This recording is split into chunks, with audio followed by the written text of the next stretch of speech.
പിതൃ സഹോദരനെ കുത്തി പരിക്കേൽപ്പിച്ച ശേഷം ഒളിവിൽ പോയ പ്രതി 33 വർഷങ്ങൾക്ക് ശേഷം പോലീസ് പിടിയിൽ.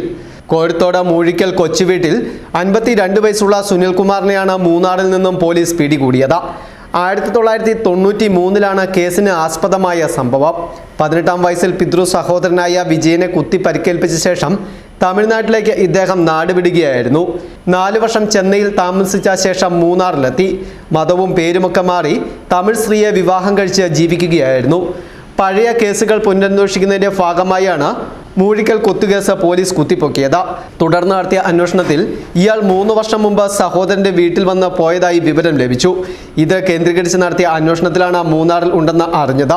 പോലീസ് രഹസ്യമായി നടത്തിയ നീക്കത്തെ തുടർന്ന് ഇയാളെ അറസ്റ്റ് ചെയ്യുകയായിരുന്നു. മാനസിക രോഗിയായ പിതാവിനെ സഹോദരന്മാർ മർദ്ദിക്കുന്നത് പതിവായിരുന്നെന്നും അതാണ് പിതൃ സഹോദരനോടുള്ള വൈരാഗ്യമുണ്ടാകുവാൻ കാരണമെന്നും സുനിൽകുമാർ പറഞ്ഞു. News bureau, Mundakayam.